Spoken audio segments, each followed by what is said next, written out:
Hello hello বন্ধুরা। তো কালকেই গণেশ চতুর্থী, তার জন্য একটু মোদক বানাবো। তো আমাদের পনিরটা না 1 কেজির ওপর নিয়ে এসেছিলো ঘরে খাবার জন্য, মানে হ্যাঁ, তার থেকে আমি আগে কিছুটা পনির কেটে রেখেছিলাম, তাই এখানে একজ্যাক্ট তোমাদেরকে ওয়েট বলতে পারবো না যে কতটা পনির নিয়েছিলাম। তোমরা দেখতেই পারলে আমি কতটা নিয়েছি, 200 থেকে 250 গ্রাম মতো পনির হবে হয়তো। তো পনিরটাকে ভালো করে হাত দিয়ে ম্যাশ করে নিচ্ছি, কারণ এই পনির মাখাটাই কিন্তু আসল জিনিস। তার জন্য পনিরটা খুব ভালো করে মেখে নিচ্ছি। আর তোমরা দেখতেই পাচ্ছ পাশে আমি কিছুটা খোয়া ক্ষীর রেখেছি, ওটা পরে আমি গ্রেট করে নেবো। আর কিছু বাদাম কুচিয়ে রেখেছি, আর একটু কিশমিশ রেখেছি। তো চলো আমি ভিডিওটা শুরু করছি।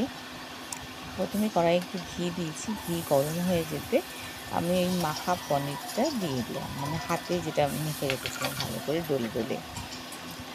এবার দিয়ে আমি কিছুক্ষণ ওটা একটু নাড়াচাড়া করে নিচ্ছি।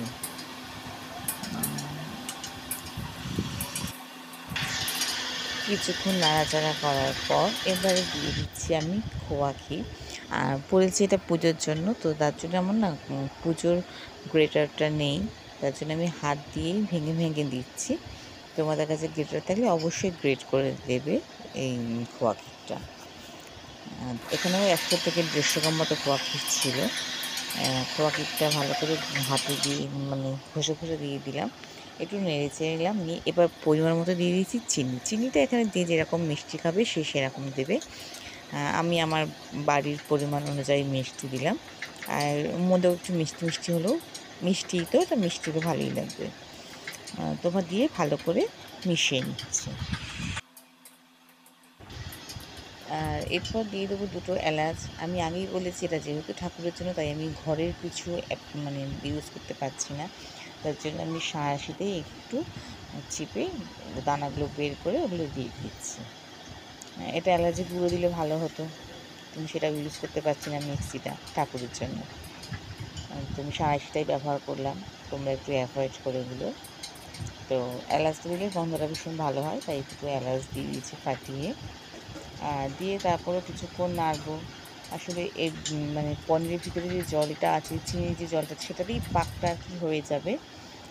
একটু ওয়েট করবো। এরপর দিয়ে দিচ্ছি কিছু ড্রাই ফ্রুটস, যেমন কাজু আছে, আলমন্ড আছে, আর কিশমিশ আছে। তোমরা তোমাদের পছন্দ মতো ড্রাই ফ্রুটস দিয়ে দেবে। আমি 3টেই ইউজ করেছি। তো সেটা দিয়ে আবার ভালোভাবে কিছুক্ষণ নাড়িয়ে নিলাম। আমি দেখে নিচ্ছি যে আমার মন্ডটা হয়েছে কি না। দেখছি হ্যাঁ, মোটামুটি বল আকারে হচ্ছে, তাহলে ভাববো যে আমার পাকটা হয়ে গেছে। এখানে পাকটাও তো একটা মেন ব্যাপার। দেখলাম যে পাকটা হয়ে গেছে। এবারে মোটামুটি গ্যাসটা অফ করে দিয়ে ওটাকে নামিয়ে নেবো একটা থালাতে। এই থালাতে একটু আমি ঘি মাখিয়ে রেখেছিলাম নিচের দিকটা, যাতে লেগে না যায়। এবার যখন মোটামুটি ঠান্ডা হয়ে যাবে আমি হাতে নিতে পারবো। দেখেছো আমি একটা মোদকের মোল্ড নিয়েছি, ওই মোল্ডে আমি একটু ঘি মাখিয়ে নিলাম। তারপর ওই মিশ্রণটা কিছুটা দিয়ে ওর মধ্যে দিয়ে মুখটা বন্ধ করে দেখো আমি সুন্দর একটা মোদক বার করে নিচ্ছি। এভাবেই আমি প্রত্যেকটা মোদক তৈরি করে নেব। আশা করছি তোমরা বুঝতে পেরেছো। ভিডিওটা ভালো লাগলে একটা লাইক, কমেন্ট, শেয়ার করতে ভুলবে না। যারা যারা পারবে প্লিজ একটু আমাকে একটু সাপোর্ট করো, লাইক, কমেন্ট, শেয়ার করে দিও। এইভাবেই দেখো আমি বাড়িতে কত সুন্দর কতগুলো মোদক তৈরি করে ফেললাম। তোমরা যারা যারা মোদক করছো বাড়িতে অবশ্যই করো।